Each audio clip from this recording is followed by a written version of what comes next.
Welcome everyone, join us today as we explore the life and legacy of Ray Dorset, the singer, songwriter, and founder behind UK rock band Mungo Jerry. So let's dive in. Raymond Edward Dorset, born the 21st of March 1946, in Ashford, Middlesex, England. Growing up in a working-class household, Ray spent much of his childhood accompanying his father, who worked as a granolithic flooring specialist. From an early age, Ray was exposed to manual labor and practical trades, and by the age of 13, he was already laboring, and by 15 he was operating heavy equipment, including dumper trucks. His family life also included early exposure to music. His mother played piano and sang in pubs, and music from cinema musicals, variety programs, and popular radio recordings formed part of the household sound. Ray developed an early fascination with rhythm, initially wanting to become a drummer, though limited space at home prevented him from owning a drum kit. He was educated at Stanwell Road School, and then Southall Secondary School, having passed the 11+ examination. During his teenage years, music became an increasing focus. He formed the Blue Moon skiffle group while still at school.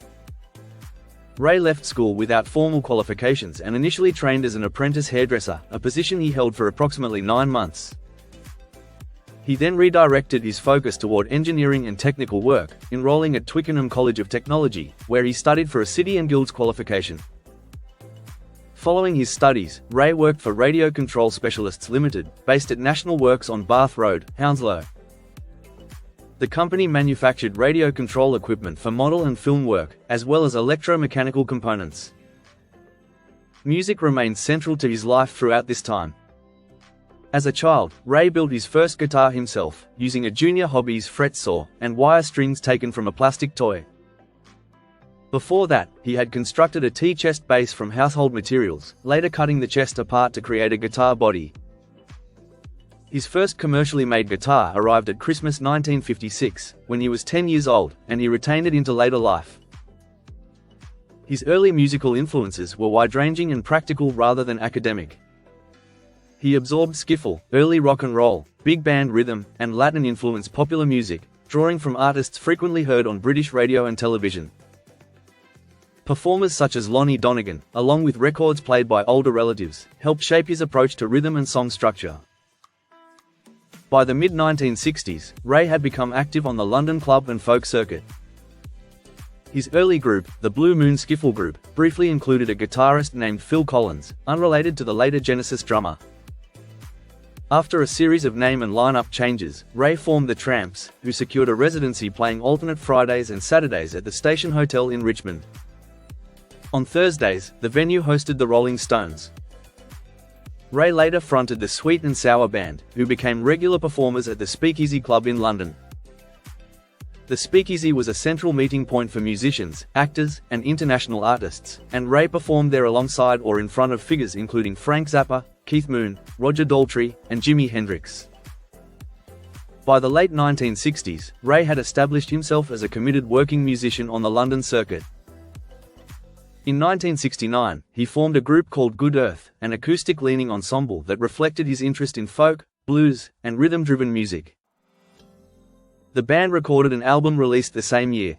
Although it did not achieve commercial success, the project provided Ray with studio experience and confirmed his role as a songwriter and bandleader. Later in 1969, Ray formed Mungo Jerry, naming the band after a character from T.S. Eliot's Old Possum's Book of Practical Cats. The group was conceived as an acoustic jug band style outfit, built around guitar, banjo, harmonica, double bass, and washboard. Ray served as lead singer, principal songwriter, and driving creative force. Early members included Colin Earle, Mike Cole, and Paul King, though the lineup would change frequently in later years. In 1970, while still employed full-time, Ray wrote, In the Summertime, in about 10 minutes. When the record began to gain attention, Ray had to request time off work in order to appear on Top of the Pops, marking the moment when his music career overtook his working life. Released in 1970, In the Summertime became an international phenomenon. It reached number 1 on the UK singles chart and went on to top charts in Australia, New Zealand, South Africa, Singapore, Argentina, and the United States. The single sold over 30 million copies worldwide. In Poland, it reached number 2, while in Japan it initially failed to chart before gaining recognition later. The success of In the Summertime immediately established Mungo Jerry as a major international act and made Ray one of the most recognizable figures of the early 1970s. His distinctive appearance and the band's acoustic sound set him apart from prevailing trends and helped secure constant radio and television exposure. Following the breakthrough, Mungo Jerry entered a sustained period of recording and touring. The band released a sequence of successful singles, including Baby Jump, Lady Rose, You Don't Have to Be in the Army to Fight in the War, All Right, All Right, All Right, Wild Love, and Open Up. These records charted strongly in the UK and across Europe, supporting an intensive schedule of live performances and television appearances.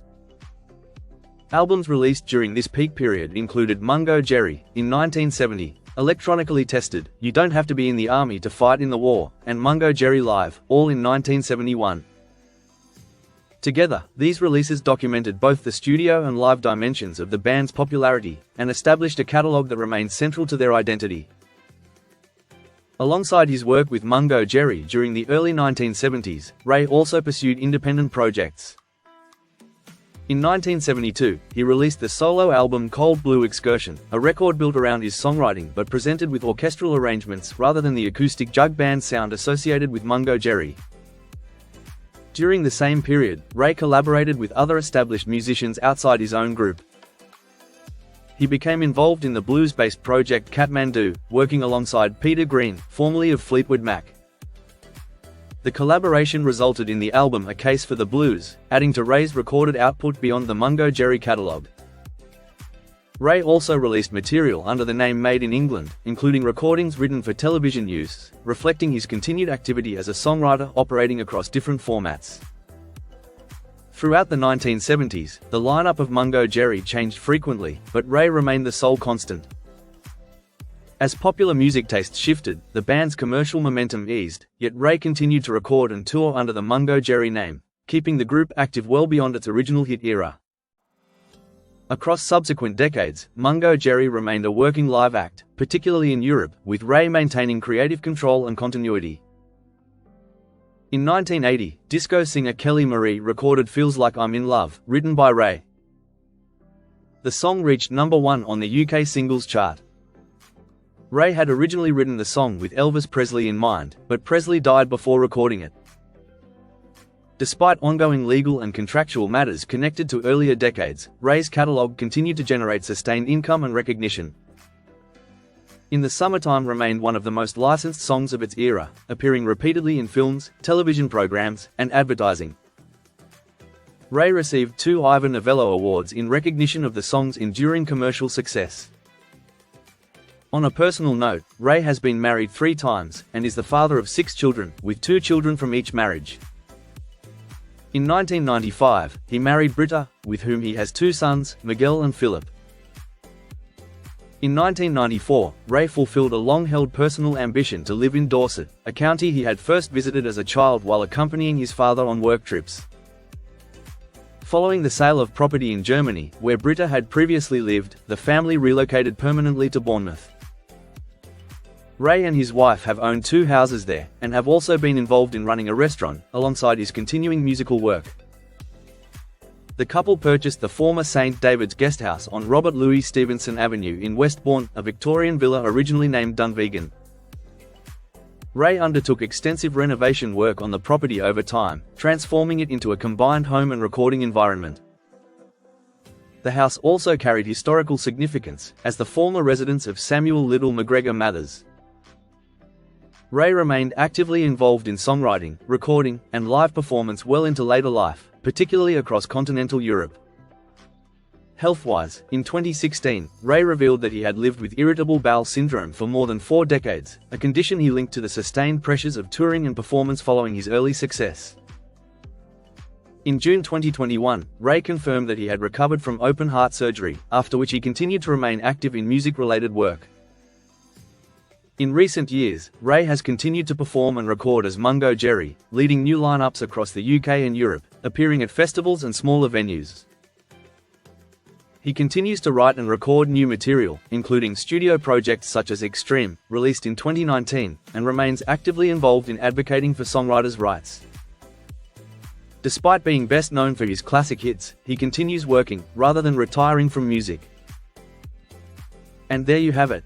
From a Middlesex childhood and early working life, through to London clubs, international chart dominance, and decades of continued activity as a songwriter and performer, Ray Dorset's work remains firmly embedded in popular music history, and continues to be recognized, remembered, and enjoyed by fans around the world.